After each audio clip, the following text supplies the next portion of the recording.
হরে কৃষ্ণ, রাধে রাধে, নিতাই গৌর প্রেমানন্দে, হরি বল হরি বল। তো নিয়ম সেবা ব্রত এসে গেছে।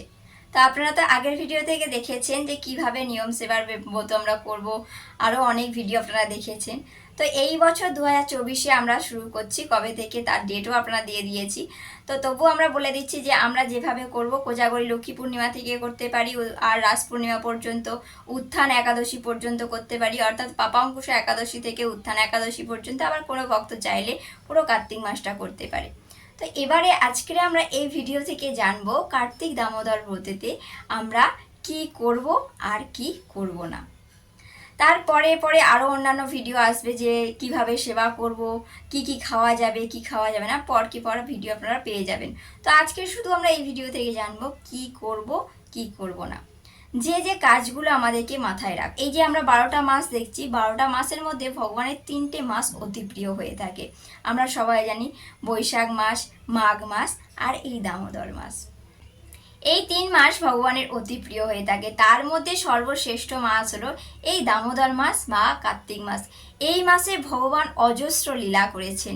এই লীলাগুলো আমরা পরে একদিন সমস্ত লীলাগুলো আপনাদেরকে শ্রবণ করানো হবে।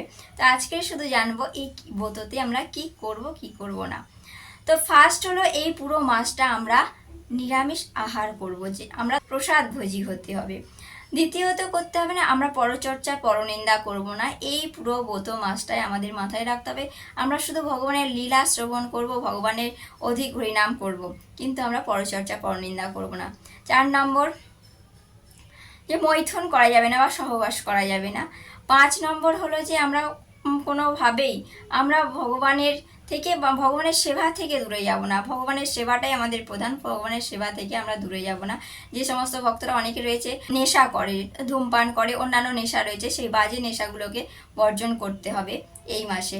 আরও একটা 5 নম্বর প্রধান আমাদের যেটা মাথায় রাখতে হবে, এই ব্রত মাস যেহেতু আমাদের ভগবান ছাড় দিয়েছে যে আমরা ভগবানের জন্য যাই কিছু করি না কেন ভগবান আমাদেরকে অধিক ফল দান করে থাকবে।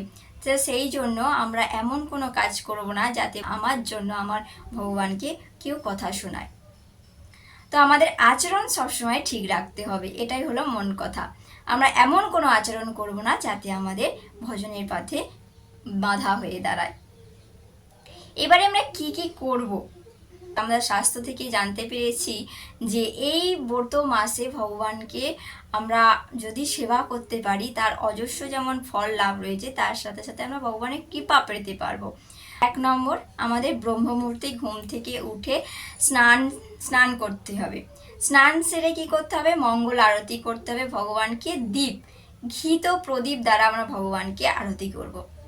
ভগবানের তুলসী সেবা। 4 নম্বর কি, তুলসী সেবা করব আমরা। তুলসী দেবীর অধিক করে তুলসী সেবা। যেমন তুলসী সেবা কেমন হয়ে থাকে, আমরা মঙ্গল আরতি করার পর তুলসী দেবীর আরতি করি, তুলসী দেবীকে জল অর্পণ করি, তুলসী দেবীকে ফুল অর্পণ করি, তারপরে পরিক্রমা করি। তো এই হয়ে গেল 4 নম্বর।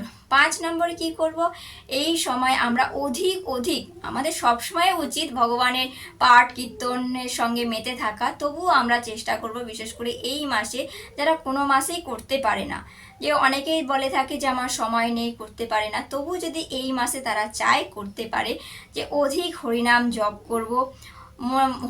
জপ করব, গ্রন্থ পাঠ করব। শ্রীমদ্ ভাগবত গীতা হোক, যে কোনো ভগবানের গ্রন্থ, যেমন ভাগবত হোক, শ্রীমদ্ ভাগবত গীতা হোক, চৈতন্য চরিতামৃত হোক, চৈতন্য ভাগবত হোক, যে কোনো একটা আমরা গ্রন্থ পাঠ করব। পাঠ করার সাথে সাথে কি হবে, আমরা ভক্ত সমাগমটা করব, অর্থাৎ সাধুগুরু বৈষ্ণবের কৃপার সান্নিধ্য যদি আমাদের হয়ে থাকে। তো এই মাসে আমরা যত চেষ্টা করব যে ভগবানের সঙ্গে সঙ্গে ভক্ত সঙ্গ করব, কারণ ভগবানের সঙ্গে সঙ্গে যদি আমরা ভক্ত সঙ্গ করতে থাকি তাহলে আমাদের অনেক কৃপা পাওয়া যাবে। সে অধিক পরিমাণে, যে যত পরিমাণে পারবে হরিনাম জপ করবেন। জপের সাথে সাথে আরও একটা হয় গঙ্গা স্নান করলে। আপনি চেষ্টা করলে গঙ্গা স্নান করে আসতে পারেন, গঙ্গা স্নান করে এসে ব্রত আরম্ভ করতে পারেন, বা মাঝখানেও ব্রত চলাকালীন আপনি গঙ্গা স্নান করতে পারেন। একটা ধামবাস যদি সম্ভব হয়, সকল ভক্তদের সম্ভব হয়ে উঠতে পারে না, যদি সম্ভব হয় তাহলে একদিন হলেও আমরা ধামবাস করতে পারি। ধামবাস করলেও ভগবানের কৃপা তো পাওয়া যায়, তার সাথে সাথে আমাদের শাস্ত্রে বলা রয়েছে এই ব্রত চলাকালীন যদি আমরা ধামবাস করতে পারি তার অনেক মাহাত্ম্য রয়েছে। আমরা আকাশ প্রদীপ দান করব। যেমন ভগবানকে তুলসী ঘিত দ্বারা তুলসী প্রদীপ দিয়ে আরতি করব, প্রদীপ দান করব, তার সাথে সাথে একটা প্রদীপ আমরা আকাশ প্রদীপ দান করব।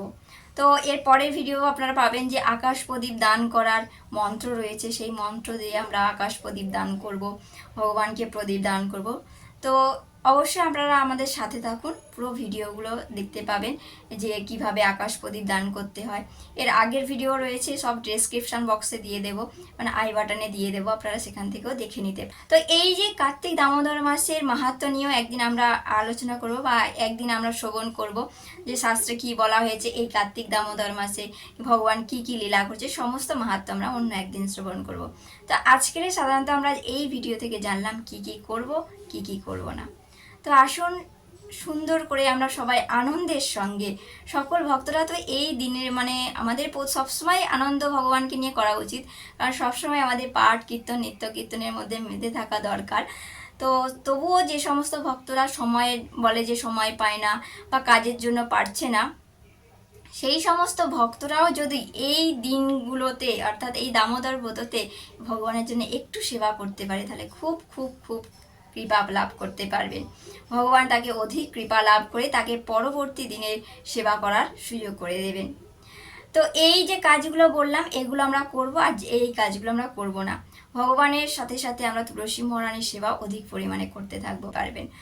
তো আসুন আমরা সকলে মিলে এই দামোদর ব্রততে ভগবানকে নিয়ে আনন্দের সঙ্গে মেতে থাকি। তো আসছি নেক্সট ভিডিওতে। আপনারা সকলে ভালো থাকুন, সুস্থ থাকুন আর ভগবানকে নিয়ে আনন্দে থাকুন। তাই গৌর প্রেমানন্দে হরি বল।